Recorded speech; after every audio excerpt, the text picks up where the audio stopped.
You don't need all this space. My sister illegally moved in with 3 kids using a spare key, so I called the cops and had them thrown out. Hello, Reddit. I am Charlotte, a 32-year-old female from Texas, and I feel like I have spent the majority of my life in the shadow of my older sister, Ella. She's 3 years older than me, and she has always been my favorite. You know the type: smart, outgoing, and capable of charming her way out of any situation. Meanwhile, I've been the responsible one, which appears to be code for the person who does all of the work but receives no credit. Growing up, Ella always had the best of everything. Birthdays? Hers were massive outdoor celebrations, complete with bounce castles and pony rides. Mine? A pizza party in the dining room featuring a cake from the grocery store bakery. Christmas? Ella recibió la Barbie dream house. I purchased a used copycat with a missing elevator. My parents would simply say, "You don't need all of that fancy stuff," or, "Be grateful for what you have, Charlotte." And I was. I couldn't help but notice that Ella's thanks was never expected in the same manner. But the actual disparity struck me when I started college. I had worked hard in high school, juggling AP classes and extracurricular activities to maintain a high GPA. I had been accepted to a nearby institution and believed I had a strong plan. I'd commute from home to save dorm fees. Ella had attended her dream school, and my parents had funded everything. I imagined they'd help me too, right? Wrong. When I mentioned my plan to live at home, my mother looked at me as if I had just suggested we relocate to Mars. "If you're staying here, you'll need to contribute," she added casually. "Ella got a full ride from us because she deserved it. You need to learn responsibility." I could not believe it. I was 18 and preparing to enter college, and they were already talking about me paying rent. Contribute turned out to be $400 per month for rent and electricity, with the additional requirement that I buy my own groceries. That may not seem like much unless you're a broke college student working part-time at a bookstore for $9 per hour. I attempted to argue. I told them how they had covered everything for Ella and how she never had to worry about money at school. Mom simply shrugged. "We gave Ella what she needed," she stated. "You're different. You're independent. You'll figure it out." So I did. I worked as many hours as I could at the bookshop, occasionally skipping meals to make ends meet. I'd pass past the campus coffee shop every morning, envious of the students who could afford lattes and pastries. Meanwhile, I was brown bagging peanut butter and jelly sandwiches and drinking free coffee from the bookshop break room. I don't believe I purchased a single textbook at full price. I acquired all of mine used or borrowed from the library. Every month, I handed over the $400 to my parents while Ella was away at her out-of-state school, living in a brand new dorm that my parents had purchased for. She contacted me once to complain about her dorm's AC not being chilly enough, and I almost lost it. I didn't have air conditioning in my automobile since I couldn't afford to fix it. My parents continue to send Ella money every month. I once overheard Mom on the phone saying, "We don't want her to struggle. College is difficult enough." I stood in the kitchen, holding my $1 ramen noodles, wondering why no one had ever shown me compassion. To make matters worse, my parents were continually praising Ella for her accomplishments. She earned a 3.2 GPA in her communications program, and they threw her a lavish graduation party complete with a catered buffet and a DJ. When I graduated with a 3.9 GPA and a computer science degree, we had a peaceful meal at home. Mom prepared lasagna and replied, "Well, we don't want to make a fuss."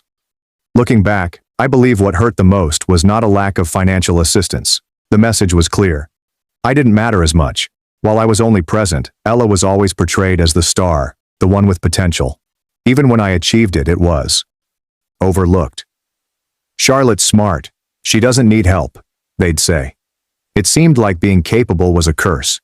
After college, I moved out as quickly as possible. I rented a little apartment near my first job and began living my life on my own terms. It wasn't easy, but it felt great to be free of their expectations. I worked hard, lived frugally, and began saving. Meanwhile, Ella married Josh, whom my parents adore despite the fact that he is constantly between jobs. They now have 3 children: Emily, 5, Mason, 4, and baby Daniel, 2. My folks are continually bailing them out. When their automobile broke down last year, my parents handed them money to get a new one. When Ella complained about how difficult it was to keep up with 3 children, Mom and Dad offered to babysit on weekends. I wish it didn't bother me anymore, but it still does. No matter how much I do on my own, it seems like I'll always be second to Ella. That is why I no longer share many details about my life with my family. I know they wouldn't mind. Not really. So, I've been keeping this quiet, but I recently decided it was time to start looking for a home. I've been renting this tiny apartment for years, paying way too much for what is essentially a glorified shoebox, and I've been saving for what seems like an eternity. I eventually got to the point where I was like, you know what? I deserve this. Okay, here's the thing. I didn't tell my family. Not because it's a big secret, but because they can't simply be pleased for anyone. Everything becomes a group project with them. If I addressed anything, I knew they'd start making it about Ella and her children, and how whatever I get should help them. So I decided it was easier to keep my lips shut until all was said and done. Apparently that was overly hopeful. I'm not sure how this happened, but a woman I work with, let's call her Lisa, managed to let it slip. Lisa is one of those persons that is constantly involved in other people's lives, and I believe she casually revealed to someone that I was house searching. That person happened to be Ella's neighbor, and the word spread like wildfire. The delights of small-town Texas. A few days later, my mother contacted me. "Charlotte," she remarked, her tone excessively pleasant. "Why didn't you tell us you're looking for a house?" I should have known better, but I chose to play dumb. "Oh, I'm just browsing around right now. Nothing serious." "Well, Ella and I were talking, and we have some great ideas for you. You're going to need something big enough for everyone. You know, at least 4 bedrooms. For the kids, of course." "What? What children? I don't have children." She kept going as if this were the most regular thing in the world. "You'll need space for Ella's family when they visit, and for us too. Oh, and it'd be great if it was close to Ella's place." I'm not sure why I was startled. She had already turned my potential house into the solution to their issues. I said something non-committal and hung up the phone as quickly as I could, thinking it was a one-time occurrence. But oh no, it wasn't. My mom and Ella began flooding me with house listings after that. I'm not exaggerating when I say it felt like a part-time job for them. Every day, I'd get at least a dozen links to these crazy houses, large homes with 4 or 5 bedrooms, pools, 3-car garages, and the works. It was as if they assumed I was looking for a reality TV mansion. Mom texted once, "Did you see that one on Maple Street? It's a huge one. Just perfect." Another time, Ella gave me a link to a 6-bedroom house with the following note. "This would be so suitable for us. We could finally have space to spread out, us." I stared at the message for a good minute, wondering how my property purchase had become a collaborative endeavor. The worst part was that they weren't even attempting to pretend it was about me. Every place they recommended was oriented toward Ella's family. "This one has a finished basement. Josh could turn it into his man cave. The kids would love the pool in this one. Look, Charlotte, there's even a guest room for Mom and Dad when they visit." It was exhausting. At first I attempted to gently lead them away, explaining that I was looking for something small, just for myself, but that simply made matters worse. That's when I decided to cease responding. I silenced the group chat and disregarded their messages. I assumed they would finally get the point and move on. Meanwhile, I continued searching for houses on my own. I would spend my evenings reading through Zillow and my weekends looking at open houses. I didn't tell anyone where I was going, and I avoided anything slightly related to Ella's area. I didn't want to run into anyone who might tell my mother. After weeks of looking, I finally found it.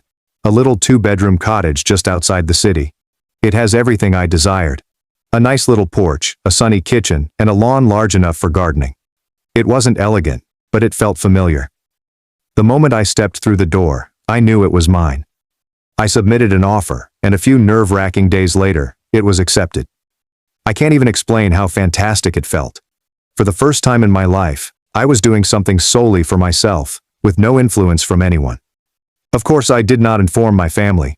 I decided to let them keep delivering their helpful suggestions while I silently moved forward. But then my mom called me out of nowhere and asked, "We're having dinner next weekend, are you coming?" I nearly said no. But then I had a thought. You know what? Let's get this over with. So I'm going to this dinner, and I already know what it will be like. They'll probably have a full PowerPoint presentation prepared. This is the fun part. I'm about to reveal that I've already acquired a house. I am not going to sugarcoat it either. I can already hear theatrical gasps and complaints. Thank you for sticking around. I'll update you after dinner. Update 1. Hello again, Reddit. First and foremost, I'd like to thank everyone who commented and offered advice on my previous article. I've read the majority of them, and they've been both informative and entertaining. Many of you expressed surprise at how entitled my family sounds, and believe me, I share your sentiments. Others shared their experiences with similar situations, and it's reassuring to know I'm not alone. Anyway, I promised you an update after supper, so here we go. Buckle up, because this was a lot. So I arrived at my folks' house last Saturday at precisely 6 p.m., attempting to mentally prepare for whatever garbage they were about to hurl at me. The moment I went in, there was already commotion. Ella's kids were screaming, Josh was sitting on the couch watching TV, and my mother was hurrying around the kitchen. She looked over and said, "Oh good, you're on time for once. We are off to a good start, right?" We sat down for supper, and the conversation began with the normal small talk. Dad complained about gas prices. Josh vented about something at work, while Ella complained about how difficult it is to manage 3 children. Daniel keeps waking up in the middle of the night, she explained, scooping mashed potatoes onto her plate. We're just so cramped. I feel like I'm losing my mind. I knew where this was going, but I played along by nodding compassionately while concentrating on my lasagna. My mother then cleared her throat, as she does when she is about to make an announcement. "Charlotte," she added with a huge smile. "We've been talking, and we think we found the perfect house for you." I almost choked on my water. Of course they'd arrive with a plan. "Oh," I asked, keeping my tone as neutral as possible. "Yes," Ella chimed in. "It's a beautiful place, and it's only a few blocks from us. It has 5 bedrooms, a huge yard for the kids, and even a guest suite." Mom interrupted before I could respond. "It's perfect for everyone.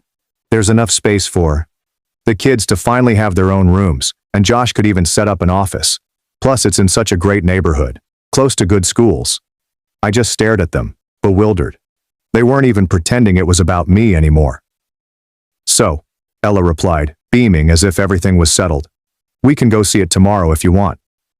That's when I decided I'd had it. "Actually," I responded, setting down my fork, "I've already bought a house." The room went completely silent. Even the children stopped making noise. "What?" Mom asked, her voice harsh. "I bought a house," I reiterated. "It's a small 2-bedroom cottage just outside the city. It's perfect for me." For a little moment, I considered whether they would be pleased with me. Mom's face turned red and Ella's mouth virtually dropped to the floor. "A cottage?" Ella finally asked, her tone full of skepticism. "How are we supposed to fit in a cottage?" "You're not," I responded. "Because it's my house. I bought it for myself." Mom stepped in before Ella could react. "Charlotte, how could you make such a big decision without consulting us? We've been working so hard to find the perfect place for you." "No," I replied, trying to maintain my cool. "You've been working hard to find the perfect place for Ella and her family. I didn't need your help. I knew what I wanted, and I bought it." Ella's voice became quite high-pitched, as if she were about to cry. "But we need this, Charlotte. Do you know how hard it is for us in that tiny apartment? Emily and Mason have to share a room, and Daniel's crib is in our bedroom. It's not fair to the kids."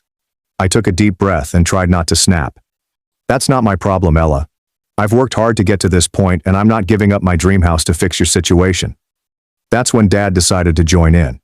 He smashed his hand onto the table and yelled, "You're being selfish, Charlotte. Family is supposed to help each other. What's wrong with you?" I stood up, my heart racing. "I'm not selfish. I'm finally standing up for myself. And if that makes me the bad guy in your eyes, so be it." The place erupted into turmoil. Ella was crying. Mom was ranting about how she had raised me better. Dad was complaining about how dissatisfied he was. Josh sat there stuffing food into his mouth as if nothing was occurring. I grabbed my handbag and went to the door. Mom followed me and shouted, "You can't just walk away from your family like this." I turned back to say, "Watch me." Then I got into my car and drove home, shivering with wrath and relief. I feel like I've finally spoken up, but now I'm bracing for the consequences. So, that's where things are. I will let you know what happens next. Thank you for your continued support. You don't realize how much it's helped. Update 2. Hello again, Reddit. Thank you so much for all of your support and comments following my last update. I wasn't expecting such a show of support, and it's honestly helped me preserve my sanity.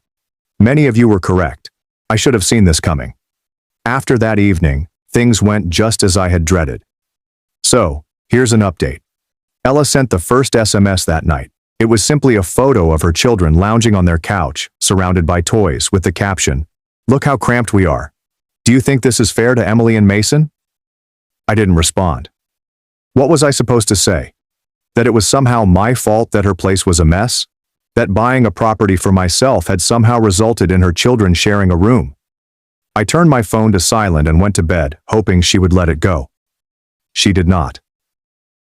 The next morning, I awoke to 5 missed calls from my mother and a flurry of texts from Ella. A person commented, "You always think about yourself. I thought family mattered to you." Another person stated, "Mom is so upset she couldn't even sleep last night." Finally, the pièce de résistance. "You've changed, Charlotte. This isn't the sister I grew up with." Right, because the sibling she grew up with was too busy being ignored to develop a spine. I resolved to disregard it all and concentrate on my work. But the texts did not cease. Every several hours my mother would join in with her own gems. "You're being so selfish, Charlotte. We're all disappointed in you. I hope you realize what you're doing to Ella's kids. You need to reconsider. It's not too late to sell the house and buy something better suited for the family." I silenced each of them, but they then began leaving voicemails. It was the same guilt-ridden babble, but hearing their voices made it more impactful. Mom seemed genuinely angry. Ella sounded like she was about to cry, and at one point my father called and shouted at me for 5 minutes about how I was ripping the family apart. It did not stop there. A few days later, I received a call from my aunt, whom I hadn't spoken to in years. She said, "I heard about what's going on with Ella. Can't you find it in your heart to help? Family comes first, Charlotte." I had to laugh. This was the same aunt who hardly acknowledged my existence growing up, and now she wants to lecture me on family. I told her I wasn't talking about it and hung up. Then came the Facebook posts. Ella shared a photo of her kids squished close on their bunk bed with the caption, "All they want is a little space to grow. But I guess some people think family isn't worth helping anymore." The comments were filled with sympathy from her pals, who had no idea what was going on. Things like this: "You're such a great mom. Whoever's letting you down doesn't deserve you." Also, "How could anyone leave you guys in that situation?" I wanted to shout. She made me out to be the villain, and I couldn't even defend myself without becoming petty. So I kept silent and continued scrolling. But then my mother put something on her own page. She posted a photo of my residence. I don't know how she acquired it. With this caption, "It's so sad when someone forgets where they came from. Family sacrifices so much for you, and this is how they repay you." I blocked both of them right away, but not before a coworker messaged me to ask what was going on. Lisa, yes, that Lisa, appears to have read the message and was discussing it at work. Now, half of the staff assumed I had abandoned my family to live alone in a mansion. For the record, my home is only a cottage, not exactly lifestyles of the rich and famous. The stress was beginning to get to me. Every time my phone vibrated, I felt a rush of fear. I stopped using social media and ignored my email. Even when I was working, I couldn't concentrate because I was anticipating the next call or message. Ella unexpectedly showed up at my flat one evening, bringing things to a new low. I opened the door to see her standing there with Daniel on her hip and the other 2 kids in tow. She was fatigued, and the children were all weeping or whining about something. "Charlotte," she exclaimed, her voice cracking. "We need to talk." I crossed my arms and stood in the doorway, preventing them from entering. "What do you want, Ella?" "Please," she pleaded with tears in her eyes. "We don't have anywhere else to go. The landlord's raising our rent again, and we can't afford it. Just let us stay with you for a little while. The kids need stability." I felt my heart fall, but I remained tough. "Ella, I'm sorry you're struggling, but my house isn't an option. It's not big enough, and honestly, this isn't my responsibility." She looked at me as if I'd just kicked her puppy. "So that's it? You're just going to let us suffer?" "I'm not letting you suffer. I've worked hard to get where I am, and I'm not going to let you guilt me into giving it all up." She murmured something under her breath, then turned and stomped away, her children trailing behind. I shut the door and leaned against it, feeling both guilty and relieved. My mother called the next morning and told me I was callous for turning Ella away. She scolded me for being cold and ungrateful and warned that I might come to regret it eventually. I hung up without saying anything. Even as I write this essay, their SMS keeps flashing up on my phone. Mom is sending walls of guilt-ridden paragraphs, while Ella is sending images of her children. I even received a voicemail from Dad just now that began with, "I hope you're happy." And I didn't care to listen to the rest. I cannot take it any longer. The first thing I'll do tomorrow morning is change my phone number and give it exclusively to trusted friends and coworkers. It is evident that they will not stop unless I entirely cut them off. I'll deal with social media later, increasing my privacy settings and blocking anyone who might try to stir the pot. One thing at a time. I will notify you once I have completed everything. Thank you for all of your comments and support. It's truly helping me get through this situation. Update 3. Hello Reddit, I am back with another update. So, I've been reading over your comments, and wow, you guys didn't hold back. A lot of you were upset with me for not blocking my family sooner, and you were correct. After changing my phone number, I banned them from everything. Facebook, Instagram, even casual relatives who may have attempted to intervene. It was great to finally cut them off, but, as expected, things quickly became chaotic again. I should have realized that the peace would not endure. It all started last weekend when my mother showed up uninvited at my place. I was in the backyard, trying to figure out how to plant lavender. Google makes it look so simple, but I've already killed 3 plants when I heard a knock on the front door. At first, I assumed it was my neighbor or a delivery boy. But when I got to the door, there she was, my mother, standing on my porch with a pie in her hands and the fakest smile I'd ever seen.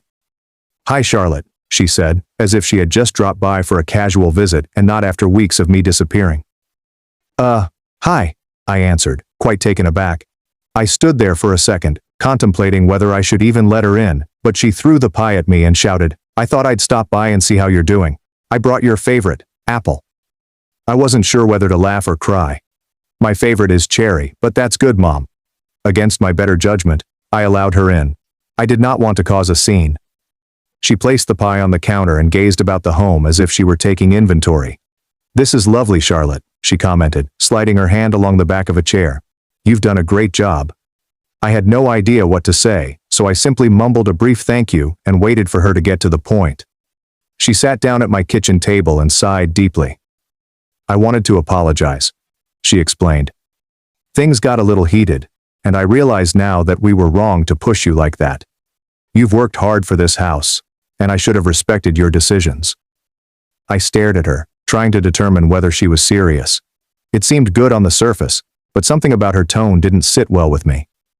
Then she launched into a lengthy speech about how pleased she was of me and how the stress of Ella's condition had caused everyone to behave out. "But that's no excuse," she added, giving me a sad, almost begging expression. For a little moment, I felt myself melting. Maybe she was genuinely attempting to make things right. But then she smacked me with, "I was thinking maybe we could have a fresh start. I'd love to come over again sometime, maybe bring Ella and the kids. It'd be nice for everyone to see your new place." So there it was. I attempted to maintain my cool. "I don't think that's a good idea right now," I answered, carefully selecting my words. "Things are still a little tense and I'm not ready for that yet." She nodded, but I could see she was not pleased with my response. "Of course I understand," she murmured, but her grin was a bit too tight, and her gaze darted around the room as if she was assessing the situation. Following a few minutes of light conversation, she stood up and remarked, "Well, I should get going. Thanks for letting me stop by.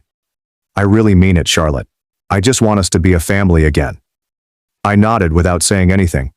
When she went, I shut the door and stood there for a long time, staring at the pie on the counter. Something about the entire encounter seemed wrong. For the previous few days, I couldn't stop thinking about the talk. Was she being real, or was this another form of manipulation? The timing seemed far too convenient. After bothering me for weeks, she abruptly apologized and offered me a pie. It also didn't set well with me how fast she dismissed everything that had transpired. She did not mention the messages, voicemails, or the fact that I had blocked her. It was as if she was pretending none of it ever happened, which felt strange. What about bringing Ella and the kids over? That did not seem like a casual suggestion. It felt calculated, as if she was testing the waters to see how much I would let go. I haven't contacted her since, and she hasn't contacted me back either. But I can't get the sensation that this isn't finished. Knowing my family, there's probably something else going on, and I'm just waiting for the other shoe to drop. What are your thoughts, Reddit? Was my mother being sincere, or is there more to this than she is letting on? Part of me wants to believe she's sincerely attempting to repair things, but another part of me thinks I'd be an idiot to trust her. Update 4. Hello Reddit. I am back, and gosh, do I have an update for you.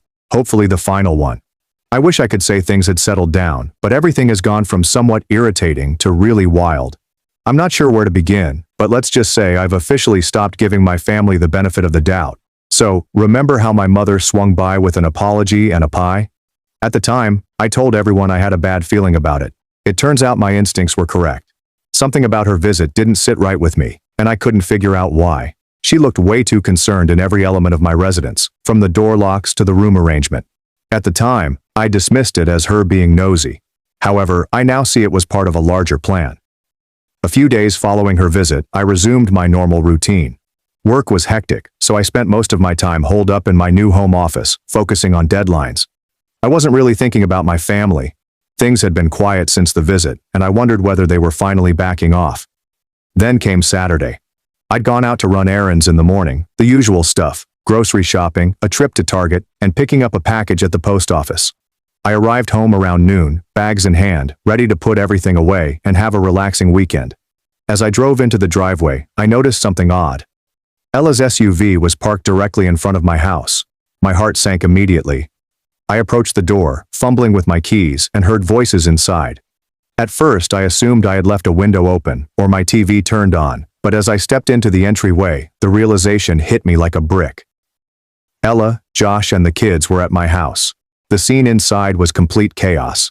Emily and Mason were sprawled out on my couch, surrounded by snacks and toys that were not their own. Daniel was toddling about the living room, chewing on one of my throw pillows, as if it were a teething toy. Josh was in the kitchen, looting my refrigerator. And Ella was in the sunroom, rearranging my furnishings as if she were on HGTV. "What the hell is going on?" I asked, my voice quivering with rage and confusion. Ella looked up unaffected. "Oh, hey Charlotte. We figured it'd be easier to just move in while you were out." I glanced at her, trying to understand what she had just said.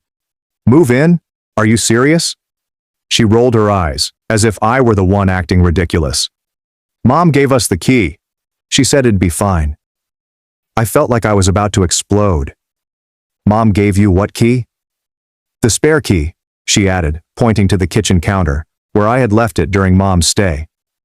"We really needed the space, and your house is perfect for us. It could have been bigger if you'd listened to us, but it'll do, and Josh can finally have an office." "Get out," I murmured, my voice dangerously calm. "Charlotte, don't be like that," Josh interjected, leaning against my fridge with a sandwich. "You're single. You don't need all this space. This house makes way more sense for us." I couldn't believe what I heard. They were talking about my house as if it were just another handout from my parents for Ella. "Get out of my house," I repeated louder this time. Ella scoffed. "We're family, Charlotte. Stop being so dramatic. We've already started settling in, and the kids love it here. It's not like you're using all this space anyway." I didn't know how to answer. I was so enraged that I couldn't think clearly. Instead of arguing, I took out my phone and dialed 911. "Seriously?" Ella preguntó, su voz llena de asombro. "You're calling the cops on your own family." "Watch me," I said, holding up the phone for her to see. When the dispatcher answered, I gently stated the situation. My sister and her family had broken into my home and refused to leave. Ella and Josh attempted to argue with me while I was on the phone, but I ignored them. By the time the cops arrived, I was shivering from adrenaline, but I was also determined not to let them get away with it. The cops were professional but firm. They questioned Ella and Josh why they were in the house, and their explanation was as ludicrous as you'd imagine. "We're family," Ella stated as if it were a solid legal argument. Josh kept saying I had plenty of space and it was the right thing to do. The officers wouldn't have it. They informed Ella and Josh that they were trespassing and that they should leave immediately. Ella burst into tears, claiming she had no idea it was such a huge issue, and Josh muttered something about my being selfish. I remained silent during the incident, letting the officers handle it. It was rather nice to see Ella and Josh pick up their belongings, including the food they had grabbed from my pantry, and shuffle out the door. After they went, one of the officers approached me and asked if I wanted to file charges. I considered it briefly, but honestly, all I wanted was for them to leave. I told the officer that I did not want to seek charges as long as they stayed away from my property. He nodded and promised to file a report if anything else happened. After they left, I locked the door and stood there for a bit, taking everything in. My house felt different suddenly, almost like it had been defiled. The thought of them just letting themselves in without asking, without caring how I felt, made my skin crawl. I've already phoned a locksmith to change all of the locks, and I'm considering adding a security system as well. I am done giving them the benefit of the doubt. This was not a misunderstanding or an act of desperation. This was entitlement, plain and simple. I'm still struggling to process the reality that my own sister believed this was okay. And the fact that my mother gave them the key? I don't even have words for it yet. I called my lawyer this morning, explained the scenario, and he drafted and sent a formal cease and desist letter to my mother, Ella, and Josh. The letter explained what they had done and stated unequivocally that if they continued to harass me, I would not hesitate to seek legal action. Anyway, that's where things stand right now. I'm still outraged, but I'm also feeling numb. Part of me wonders if this is truly over, or if they'll attempt anything again. Thank you again to everyone who has followed and supported me during this wild adventure. Your wisdom, validation, and sometimes tough love have meant more to me than I can express. Take care, Reddit.